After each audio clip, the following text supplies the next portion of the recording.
So I would like to pose a question to you guys. And this one is around bodybuilding.com. Are they still the largest online specialty supplement retailer in the United States?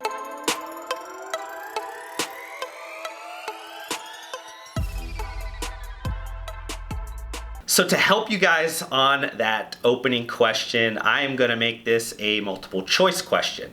So your first option, option A, yes, they are still the largest online specialty supplement retailer in the United States. Option B, no. Obviously, Josh, this is Amazon or Walmart.com. They sell way more supplements than bodybuilding.com. Or C, no, but I'm not exactly sure who the largest online specialty supplement retailer is. So to give you guys some detail around maybe which particular multiple choice answer was correct, if you answered A, yes, technically you are correct in the sense that they have been, for mostly the last decade, the largest online supplement specialty retailer in the United States. But that might not be the case anymore, and I'll explain to you guys a little bit in the video.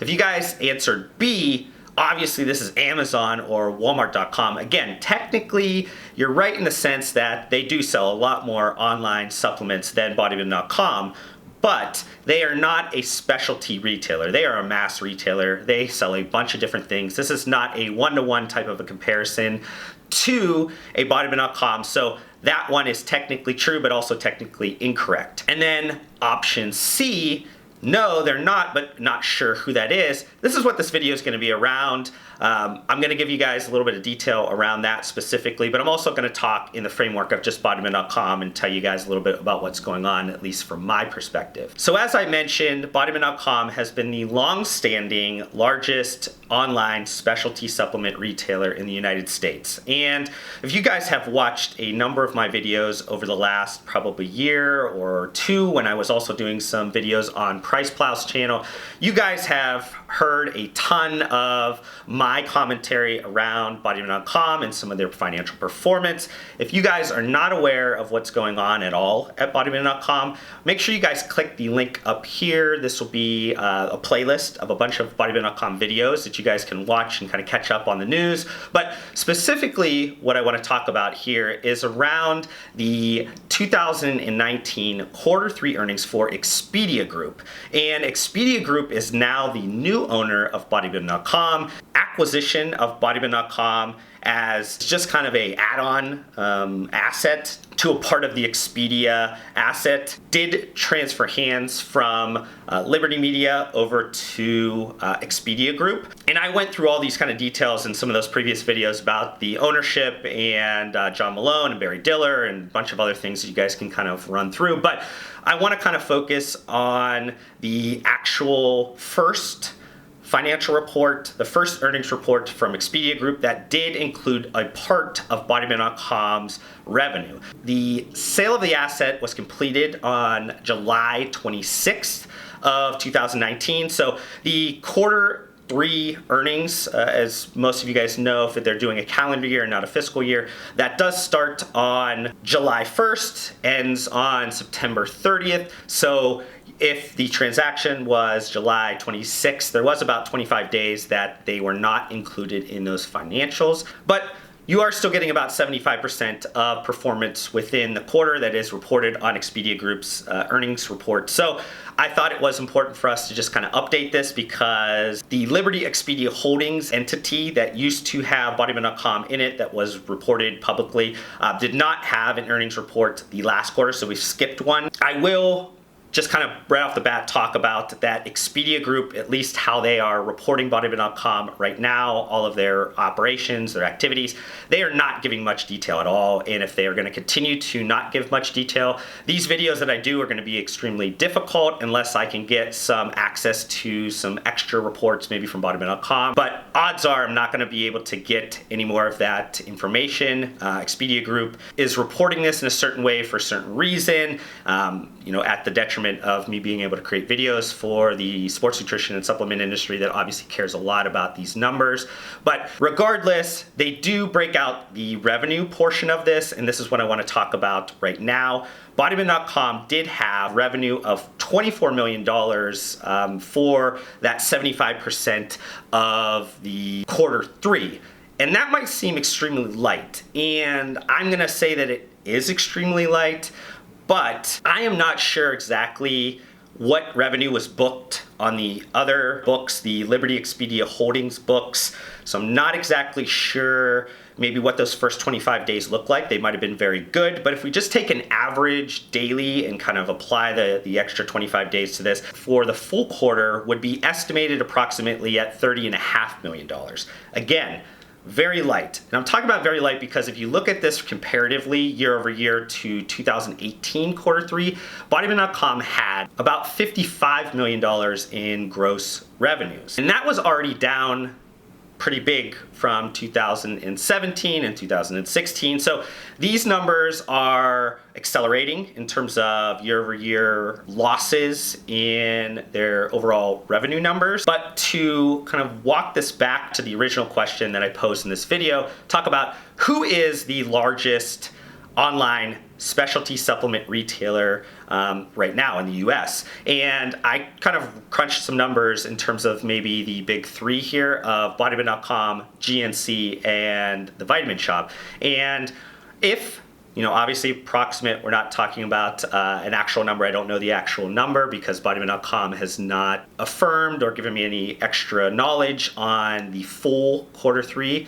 If we're looking at 30.5 million as the approximate for quarter 3, that actually would make them third to GNC's, which their quarter 3 digital sales were $38.2 million. And the Vitamin Shoppe had digital sales of $36.5 million in their quarter 3. So this actually puts them in third place, not even first anymore. This jumps them down, way down to third, of the publicly traded specialty supplement retailers today in the US. And I talked about, the year-over-year losses that have been happening, and you guys have seen those in a bunch of videos that I put together, but there was a time where bodybuilding.com was doing over $100 million a quarter. So to me, this feels extremely shocking that it has fell this far. Mentioned this a bunch of different times.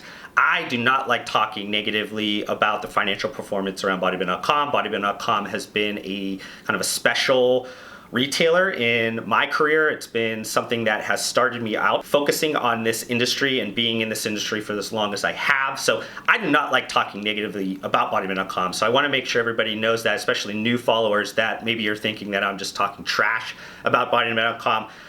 I am simply talking black and white, X's and O's financial performance. Like I said, I've reached out to bodybuilding.com, their CEO, and asked for some additional commentary around the quarter, just trying to get some sense of maybe things that maybe I am missing from the very little amount of detail that Expedia Group is putting in their earnings report. But regardless, I think it's important for us to ask the question, like, what is going on with bodybuilding.com? So on one hand, if you are listening to some of the industry social commentary and maybe you're seeing some different activity that's happening from brands announcing certain things, you see them talking about maybe being exclusive partners with bodybuilding.com. You're talking about them now adding bodybuilding.com to their list of retail accounts. And you're starting to see some of the kind of newer emerging brands again talk about bodybuilding.com. You think, things are going pretty well. They're obviously gaining some attention again from brands. Brands are assuming they can make some money on bodybuilding.com. They've talked about having a niche third-party marketplace where you're able to get on bodybuilding.com without having to maybe have a wholesale agreement with bodybuilding.com. So you have a little less of a threshold for smaller brands to kind of build their exposure on bodybuilding.com. Some of the names that I've heard recently talk about either being a new vendor of bodybuilding.com or being an exclusive partner of bodybuilding.com is Olympus Lifestyle, which is a rebrand of Olympus Labs. You have Alpha Lion, you have the Genius brand, you have Performance Inspired Nutrition, which is a Mark Wahlberg fronted brand. But regardless of all this chatter, on the other hand, you see the financial performance and you're saying that doesn't really line up, that doesn't really match up. And From an outside looking in as an industry consultant, one that's trusted in the industry, I don't see much activity happening from the outside looking in. Now, I've been lucky enough to talk to the current CEO on multiple occasions and kind of discuss some of the things in terms of long term. I understand that looking at this from a short term revenue perspective is not the appropriate lens to really judge bodybuilding.com, but I'm also kind of struggling to see some of the activity kind of get out there to the market in a way that makes splashes, that makes impacts, to the point where they're cutting through a lot of the noise of extra competition and actually making bodybuilding.com be the strong brand equity holding name that we've seen in the industry for about 20 years at this point. So what is actually like bodybuilding.com focusing on, and why maybe I'm missing some things from the outside looking in? You have them really focusing on the aspect of connecting content, which they're extremely strong in. They've been extremely strong in this for the longest time, and connecting that content with commerce. The issue for the longest time has been that if a self-directed consumer is going on Amazon or some other internet retailer, if they maybe are looking for some type of information or content around maybe what they should take for their goals, they go to bodybuilding.com. They open up another window and they go on bodybuilding.com to get that information. For whatever reason, bodybuilding.com is not connecting that content in a way that is attractive to consumers to buy right there. What they're trying to really nail down is the customer experience piece, which again is really hard sometimes to see from the outside unless you're really understanding the nuts and bolts inside the building, what they're actually doing. They're trying to create customer intimacy. Again, this is tough to really see from the outside a lot unless they're really bringing this to the attention of the market. But I argue if the sales are down to the point where they're struggling still to try to get to that point, and they're trying to create a value. They're trying to understand what is the value that they hold that is more special than the propositions of Amazon or Walmart.com, where they're playing off of convenience of being a mass retailer and being able to pick up Kleenex and being able to pick up a sweeper and a bunch of other things. What does bodybuilding.com do at such an exceptional level that a consumer would swap out convenience for the specialty value that they can create? And that's what bodybuilding.com is really trying to focus on. I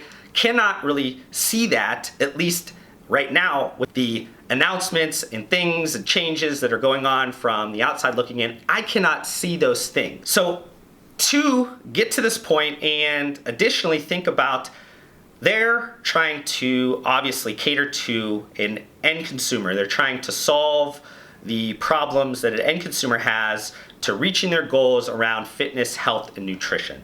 That is obviously the driving force of bodybuilding.com. But on the opposite side, they need to make sure that they're providing a very compelling opportunity, compelling platform for supplement brands, sports nutrition brands, functional CPG brands, and kind of ancillary categories to make money on their platform by reaching these millions of visitors. So it goes back to this idea that content needs to connect with commerce. Commerce needs to be at a level that's compelling for supplement industry stakeholders to get behind and provide the levers and tools available to those brands that they can increase demand, they could create exposure, and more importantly, they could create revenue off the platform that bodybuilding.com has built. So at the risk of not sounding like a broken record and going through all the different things that I think that I've talked about extensively around bodybuilding.com's asset, I will just tell you guys to look back at all of those previous videos, look back on a lot of the different articles that I've also written on my medium.com account. The links are down below if you guys are looking to just directly kind of click on that. But